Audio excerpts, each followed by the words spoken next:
Hello and welcome to Composable Design Systems. Talk about scaling design across teams and frameworks. My name is Rob Levin, and I'm a designer, a front-end engineer, an illustrator hybrid. I've got 15 plus years experience building design systems and component libraries for small and large companies. I currently work at CipherTrace of MasterCard. All opinions are my own. And I'm the author of Agnostic UI, which is a UI component library that works in React, Vue 3, Svelte, Astro, and Angular. It features synchronized branding, so all the framework components share the same core CSS and CSS custom properties. It uses semantic HTML and accessible HTML and CSS, and no CSS pre-processing. It's platform CSS. So today I want you to imagine a world where you're no longer beholden to a single UI framework. A lot of us are building products and the app is all React or all Angular. Well, in this world, you'll be able to use Vue, Svelte, React on the same page.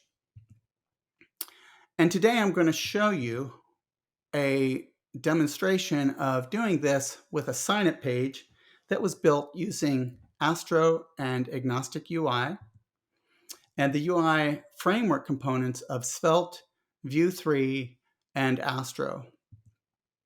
It also uses two lightweight platform JavaScript libraries. One of them is nanostores.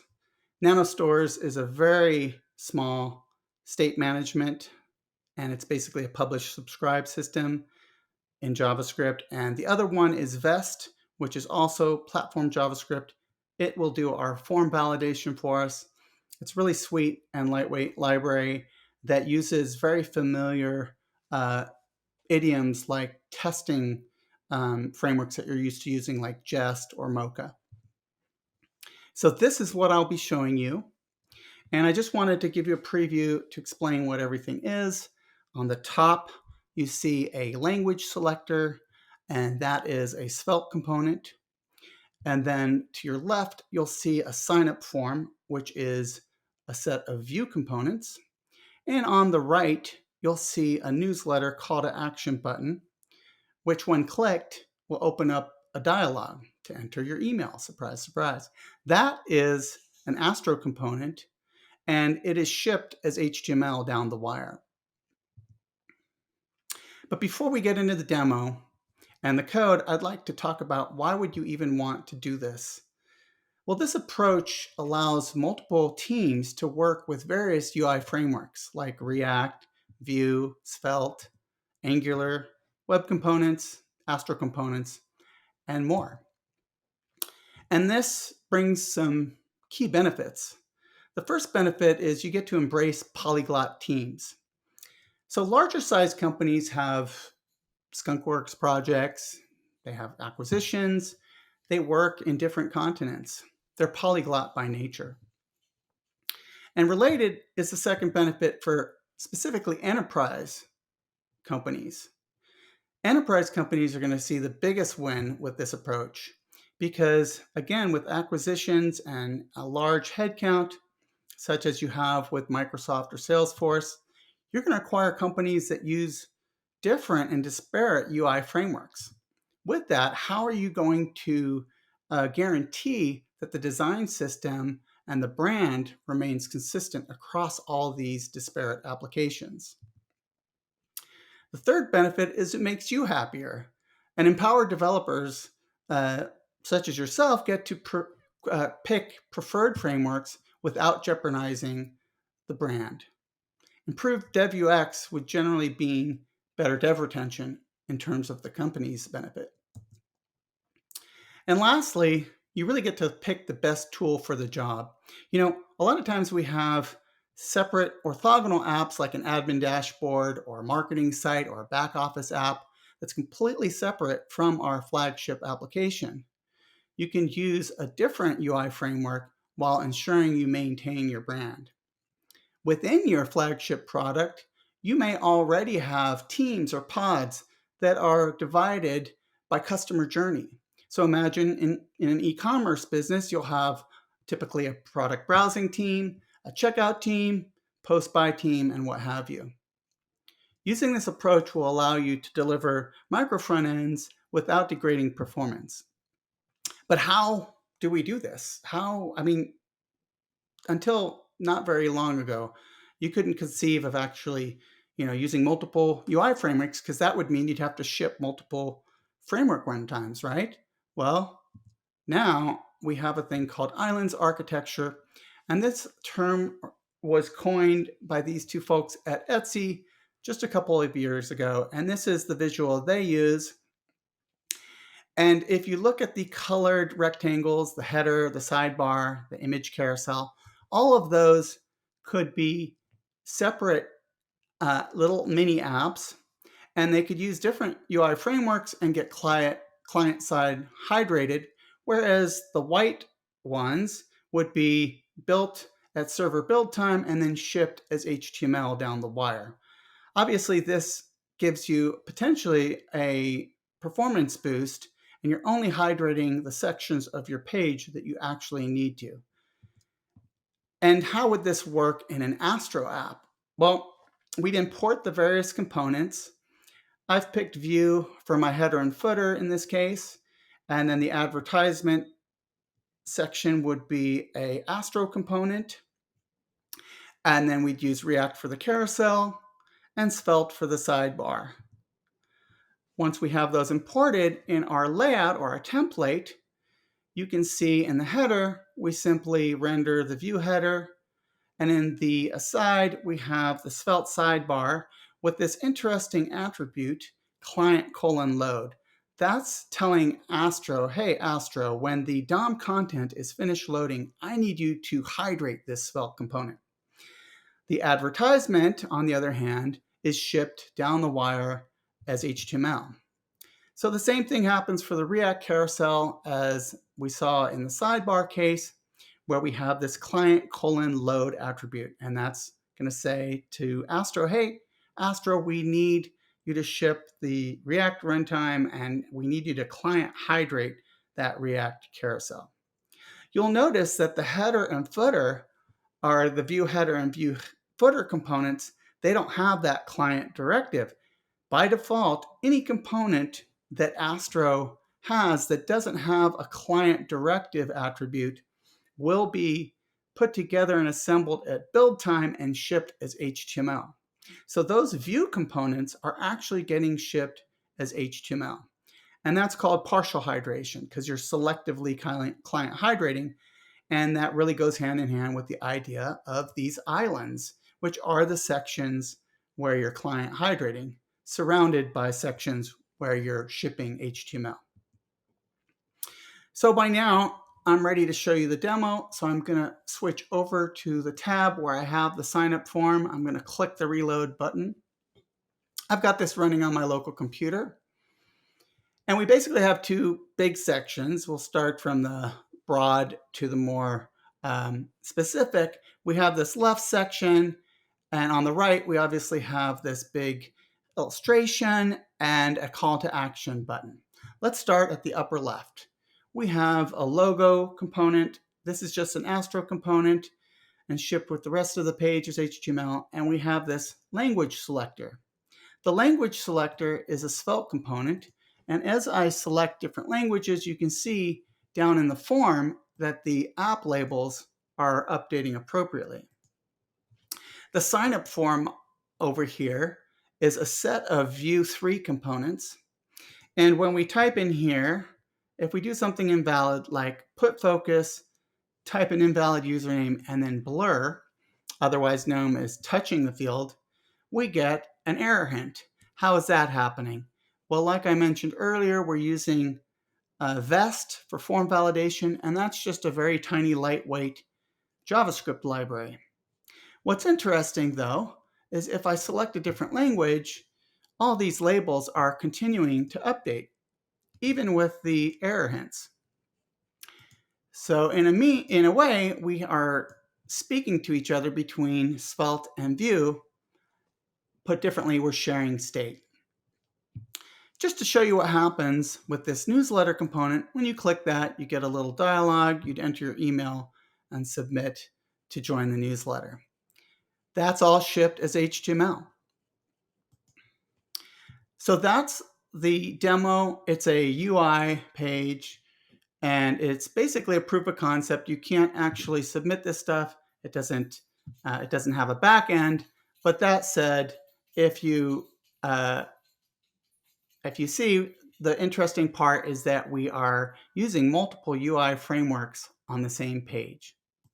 So I'm going to go back to my presentation, and we're going to take a look at the code for the signup demo. As before, we import our disparate components, Svelte, Vue, and Astro in this case, in the Astro page. And then in our Astro layout, we're going to client hydrate the language selector and the signup form because those are both dynamic, as you saw. The language selector's Svelte, and the signup form is a set of Vue components. And how are those guys talking to each other once you update the language selector? We're going to get into that soon. So the section on the right is simply a hero illustration with a picture tag, and then the newsletter, which, as I mentioned, will get built at build time and shipped as HTML. So let's look at the more exciting part, which is the sharing of state. I mentioned earlier, we use nanostores, which is a lightweight JavaScript library, to share state between the Svelte language selector and the Vue signup form. It's just a simple publish and subscribe pattern that nanostores uses. And let's go over the code. Here we import the Atom ES6 module from nanostores. We initialize it with the language of English US, and then we call Atom with initial value, and Atom will return us a handle to the store. That language store has a set and a get method, and so we can put together our own set language function, which when called with an updated language, we'll call language.set on the language store. And we simply export those ES6 modules. Over in our Svelte language selector, we import the set language ES6 module. We do a little bit of internationalization setup, and then we listen for changes to that dropdown when the user selects a new language. So they're on English and say they select Spanish or French. This method will get called, or rather this function will get called, and we will set the language, updating the internal store or the internal state of the store of nanostores. And then if we look at the Vue signup form, which wants to listen for changes to the language selector, we have a nifty use store function that we can bring in from nanostores/Vue. And it looks very much like a React hook with this use store name. We simply initialize that with our language store, and then we get a return. We return current language, and that enables us to build a template helper T at the bottom here, and that takes the key that we'd like to access, and if we've changed the language, current language will reflect that change. And so when we call get18n with the key to get our language string, the language will reflect Spanish, French, English, whatever's been selected. I should also mention that useStore will trigger a re-render of the Vue components when the internal state has changed, which is perfect in our case because that means that the template helper runs and current language is the appropriate language. So that's how the signup form works, and that's a simple implementation of Island's architecture using Astro and AgnosticUI. So now I'd like to go over what Agnostic UI is and mention some key points. Agnostic UI is open source, and contributions and pull requests are always Welcome. I'm going to click this bit.ly link, which is 3NQC4S6, in case you want to visit. And this will go to the Agnostic UI repo, specifically at the Signup demo, which you just saw. So you can actually run this app or take a look at the code. I'd invite you to star Agnostic UI when you get there. So I mentioned earlier that you get to use multiple frameworks while maintaining brand consistency. You're probably asking yourself, well, how does that happen? On this simple diagram is sort of a simplified version of what happens internal to Agnostic UI with our CSS. We have a CSS package where we simply assemble a new component with HTML and HTML and CSS. And in this case, the button.css that you're seeing on your left represents sort of our single source of truth that's centralized. And these arrows move over to the React implementation, the Vue implementation, Svelte, and so on. We also support Astro and Angular at time of writing.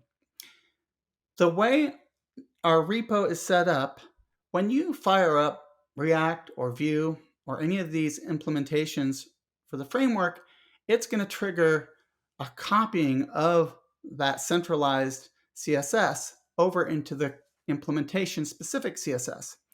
And we do that to ensure that we diverge very, very little between the various UI frameworks.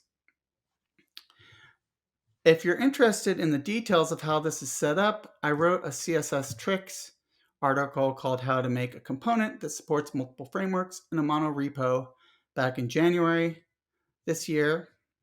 And it's pretty long, but goes into painstaking detail on how that works. And I'll save that for you if you're interested in it, but it shows exactly how that mechanism is set up in case you want to do it yourself. So the other thing I want to talk about is how you as the consumer of Agnostic UI will set up your brand, thereby achieving this state where you code your app in React or Svelte or Vue and have a consistent brand. Well, as I mentioned earlier, Agnostic UI doesn't use preprocessors like Sass or Less, but it works very similarly if you're used to those systems because CSS now has custom properties, which are essentially just variables available. And here's a simplified version of defining those at your CSS bootstrap for your application. And maybe dark blue and light blue would be replaced by your company's light mode primary, your company dark mode primary. And those values will be respected by Agnostic UI. Here's a theming example to sort of demonstrate how that works, even at runtime. On my blog, I have an example with some radio buttons, and I'm using open props, which has some nice values. Color values, right? And so I'm changing these different color themes. And anytime the scheme changes, you notice on the right that all my Agnostic UI components are reflecting that color scheme. This can also be used for implementing light mode and dark mode. I also have documentation on how this works. If you want more details, I'll bump this up in font size. It goes over how Agnostic UI uses CSS custom properties, how we implement color schemes, which are essentially light and dark modes, because everybody's got to implement that nowadays, and an example of how you might theme some of the main variables in Agnostic UI from your application's bootstrap. When I say bootstrap, I mean to say early when your app loads and you load your CSS, if that's not obvious. And then I show all the color variables available at time of writing, and also I show you how to implement light mode and dark mode toggling. By default, Agnostic UI will support the system level prefers color scheme media query, but you may want to offer a button to actually store it in local storage. And I have a little simplified demo on how you'd achieve that. So I'd invite you to look at that if you're curious how the theming works in Agnostic UI and how you could use it and leverage it in your own apps. With that said, I need to mention some alternatives. I'm the author of Agnostic UI, so obviously I'm going to push that. I think it's the best choice. And Astro is really great because it supports multiple UI frameworks, which is very unique. But that said, maybe you're already using Levin. You should look into Slinkity, which offers partial hydration, or Marco by eBay.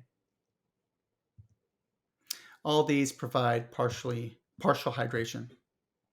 So with that said, I'd invite you to visit the Agnostic UI GitHub repo, and a reminder, it's open source, contributions are welcome, and don't forget to slap a star on there. It really helps me to gain traction. And the bit.ly is 3NQC4S6, but I believe Composability Summit will share these slides out. The Agnostic UI docs we saw is simply agnosticui.com, and the Astro docs are astro.build. I can be reached on my blog, which is develop2design.com. And that is the end of my talk. I hope I've showed how you can now start to use multiple UI frameworks across multiple teams at your organization and actually pull this off. Hey, what's up? Thanks so much for watching that. By the way, if you got value from that, there's more where that came from. We want to invite you to be a part of our community. Go to composability.dev and register today. If you're already registered, you know what I'm talking about. Also, if you're on Twitter at all, go to JavaScript Jam and follow us. Why? Because on Wednesdays at 12 p.m. Pacific Standard Time, we go live every single week, and we're doing everything web dev. That's right. Whether you're a beginner, whether you've been doing this for a very long time, we love to hear from everybody. And we want you to be a part of that community too. So go to JavaScript Jam, follow us there, be a part of it. Oh, and if you had comments down below, that's where the live Q&As are going to be. All of our speakers, we're going to be lining them up, doing our Q&As. It's going to be so much fun. All right. We'll see you there.